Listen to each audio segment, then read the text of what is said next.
Oh no! Your electric scooter broke, bro? Don't worry, it's a temporary thing. We're gonna be zooming like this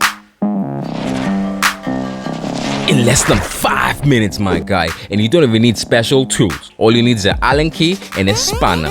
On mine, the front hub motor was done. I thought, no, I'm gonna sell my scooter, but no. Follow me for the next 5 minutes. I'm gonna show you how we got this scooter zooming. I tried tire slime at first, which is meant to be a run flat thing, but it didn't work for me. So I had to actually lay my scooter down on its side and do it the hard way, which is actually removing the wheel off the scooter. Using the same Allen key I used to make my bunk bed frame. Yes, bed frame Allen key, lefty loosey. I don't know what size it is. Just a regular Allen key fits into the side of your electric scooter. Lefty loosey removes the plastic side casing over your forks. Then you need a spanner. Your size might be different. For me, it was size 17. My size 17 spanner, lefty loosey anti-clockwise, removes the bolt on the main bolt. And I noticed your regular bicycle tools do not actually fit, okay? So you might need to get yourself a special spanner like I did myself and keep that in your special toolbox so you're never stranded. Once anti-clockwise on both sides of the wheel, you'll find your hub motor or your rear wheel will actually fall off the scooter.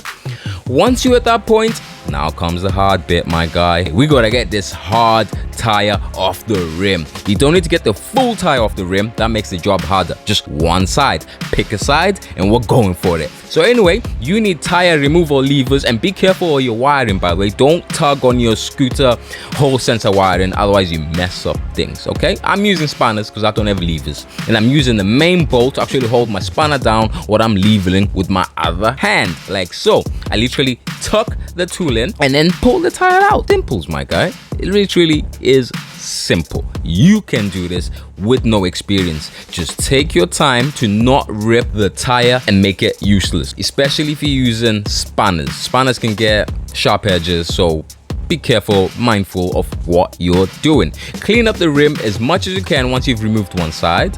And then when you got your new one ready to go on, we're gonna line up the inner tube valve into the rim hole for your air valve. And then I'm gonna take the lid for the air valve and actually place it back on to the air inflation valve, right? To keep the inner tube onto the rim. You don't want it slipping out halfway as you're trying to tuck like the rest of the inner tube in. That is so annoying. That's actually like a top tip to keep your inner tube on. Anyway, use your thumbs to tuck the tire and to tuck the inner tube actually under the tire.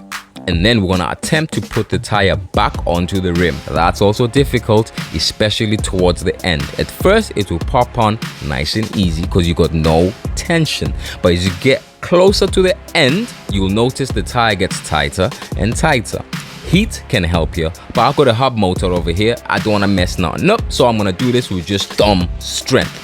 Be very careful to not rip the tire or the inner tube. I'm now using a ring spanner to actually tuck my tire in just in case. I've done this on motorbikes and etc. So I'm a bit of a pro. I can do it with sharp things, even screwdrivers, and not damage the tire nor the inner tube. I do not advise this. You're better off buying your tire levers. Anyway, towards the end, it's really difficult. You really just don't kitty foot around it. You need to really push that tire over the rim, just like I'm doing like so. And I swear to you, you will win eventually. You feel like you'll never do it, but trust me, nothing lasts forever, not even bad time. You know what I'm saying?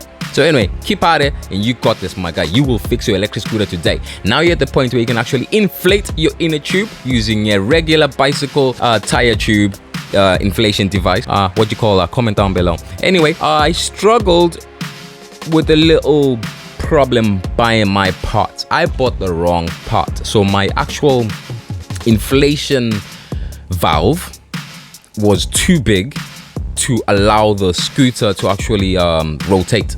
I had to actually hammer my air inflation valve down to make it rotate. Make sure when you're buying your inner tube, you buy the one with the short air inflation valve, okay? Not the long type made for a razor, chopper, or whatever. I got the wrong one. Just make sure that, otherwise you're gonna have to hammer it in. As you can see by the forks, the air inflation valve was basically touching. Anyway, just don't make that mistake. I wish you good luck with your little fix. That was Rasta on the ride. I hope you learned something today. That was a quick fix in under 5 minutes. And if you want to learn how to make your escooter go 30 miles an hour, click this video. If you want to learn how to make your bike go 55 miles an hour, click this video. If you want to hang out with me on an adventure, my guy, click this video. You ever seen a car simulator for real in real life? Click this video. Or check out my channel down there and like, subscribe, and all of that. Yeah. Thanks, driver. Thank you. Bye-bye, driver. Bye-bye. Bye-bye. Bye.